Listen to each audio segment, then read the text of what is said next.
Hi everyone, my name is Shreya and I'm the founder of Memo and I'm here with Kenna as aka Kennaloveskenna. So we're so excited to have you here today. To get started, can you tell us about all the different items or things you collect? So the main thing that I'm known for is collecting My Little Pony. I also used to do Monster High content on TikTok, but I downsized my collection recently. I still have a few dolls left. If some people want to see them on my memoir, I'd be happy to upload them.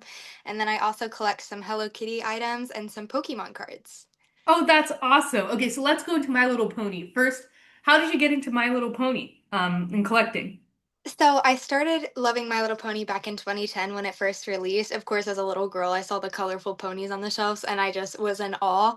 But what really helped me out is in middle school, I actually have autism and it wasn't really discovered until in high school. And I was always Mm. kind of different in middle school and stuff and seen as more childish. And, when I got bullied, My Little Pony was always there as a way to show kindness to me. And it truly felt like a world where everybody fits in, regardless of how you're perceived in the real world. And I think it really saved my life in a couple of years of my childhood. That's so beautiful and heartwarming. I love hearing stories like that, and especially seeing how collectors are being represented, across different spectrums and also, different backgrounds, like you mentioned. That's beautiful. So who's your favorite pony if you had to choose? My favorite's Pinkie Pie of the main characters, but I Yeah. love a few background ponies like Starlight and Trixie, but everybody knows me as the Pinkie Pie collector on TikTok. So do you have like a full Pinkie Pie collection only? Yes, I do. Oh, that's so awesome. Yeah. If you haven't uploaded them on Memo already, I need to see everything. For me, I love Rainbow Dash just because I love the colors. When I was really little, because I Yeah. loved the rainbow. My other favorite was the collab they did with Pop Mart. It's over on that shelf, that Yes! little like pop art. Yeah, I have the Celeste, the purple one, Celestial Ruby. That's awesome. And so, as you kind of got collecting, what is the favorite item you have in your collection, if you can choose? Probably my signed items. I've met a few of the voice actors and gotten ponies signed, and I think those are the most special to me because, meeting the voice actors and telling them how much they've changed my life is just a one of a kind experience that not a lot of people get to enjoy. Yeah. If I were to sell them on the aftermarket, which I never would, but, just the idea that they hold that monetary value is a lot. Mm-hmm. And what is your favorite generation of My Little Pony, if you had to choose? I grew up on Generation 4. I love all the generations. I hate when people hate on any of the generations, but Exactly, yeah. definitely grew up with Generation 4. Okay, that's cool. I think Gen 3 was my era, Yeah. so I have like a bit of older ponies like from Gen 1, so it's always cool Yes. to see how the design changes over the years. Awesome. Now talk about more of your other things that you collect. You also collect Monster High, right? So how did you get into Yes. Monster High and who's your favorite doll? I see some Venuses on your shelf back there. High was actually the thing I collected before My Little Pony when I was younger.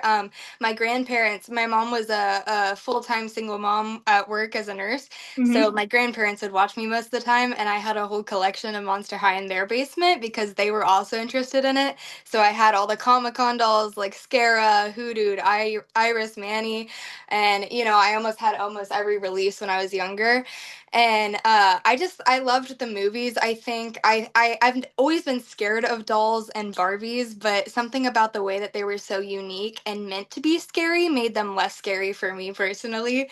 But Yeah. I have a spot in my heart for Monster High. It's just the community for My Little Pony's been a lot more welcoming. Yeah, I totally get that. And the cool part is, Garrett Sander, the creator of Monster High, is on Momoa, so you can often Yes. see his collections and some of his original prototypes for the other dolls. I love that. And so, t when you think about collecting and how you built your like online presence, how did you get started with like your TikTok and your channels?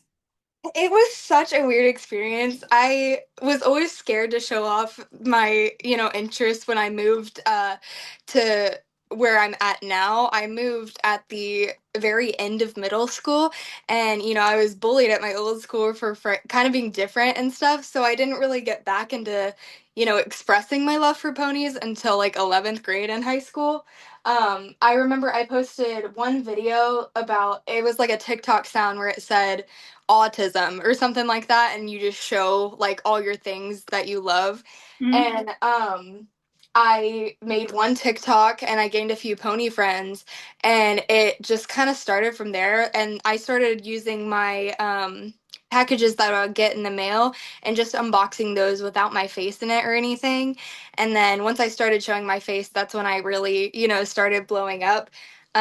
Because I feel like I'm so personable for a lot of people. Hmm. I'm very real and don't use a lot of editing. Hmm. So I think that kind of helped people connect with me more.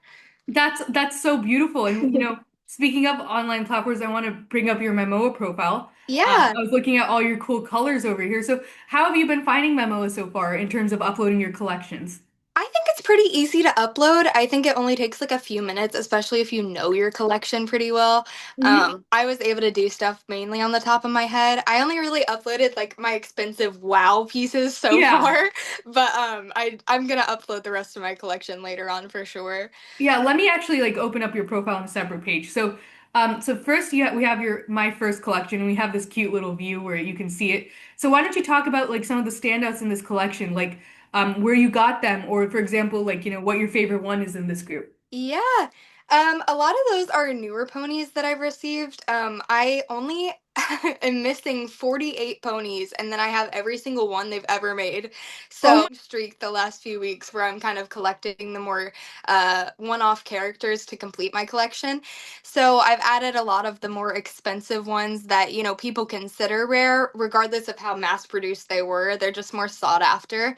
my. The only non-pony item I've added on here is my Sailor Moon Dolphy Dream Doll, as you can see right Oh wow, there. yeah, I I see got it. Yeah. her.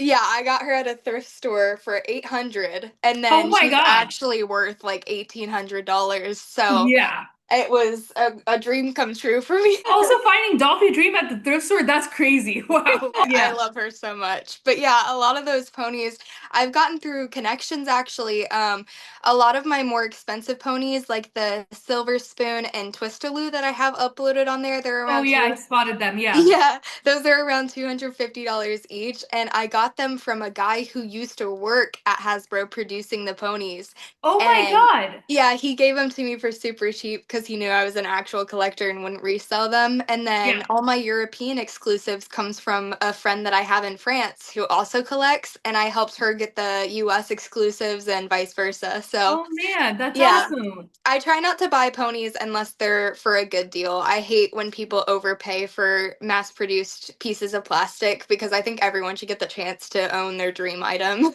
That's a really good point. And Yeah. you also have the Captain Solano. Do you want us to talk about this Captain Solano and Spike? Yeah. So that's actually a pretty rare item since it was towards the movie era, and that's the only toy of Captain Solano that they ever made. Hasbro made. They have some like busy book figures, but nobody really focuses on those. I found those at the same exact thrift store, new in box for $30, and I was like, I have to pick this up because Yeah. online it was going for like 80. And I rarely see it online, but it's just one of those items where I'm like, that's cool to have in my collection. That's really cool. Actually, I'm wondering I need to know where this thrift store is because I'm like, those are really cool. So we're obviously excited to see more of your items on Momoa, so we can't wait for you to keep uploading. Now, Yeah. as we wrap up the interview, my question for you is the following. What tips do you have for new collectors or people who are getting started in the space and want to grow? I would say making a wish list is one of the easiest ways to get started. If you are specifically looking for one or two ponies and you're waiting for a good deal to pop up, it's a lot Hmm. more likely that you're going to find those deals rather than just buying whatever you see come your way. And, on Mercari is my favorite shopping service because you can use saved searches. So, for example, if I'm searching for a pony, I will save the search of that name and then I will check it every so often. It shows new listings with that name in it. And I've found, hundreds of dollars worth of ponies for only a few dollars before. So that's just my highest recommendation is never overpaying and just being patient is key with ponies especially. Oh my God. So that's really great tips. I hope all of our MLP collectors take, Kenna's tips here. Thank you very much, Kenna, for this interview. We are so excited. And yeah, check out Kenna on her socials. We'll link them as well as her Momoa profile.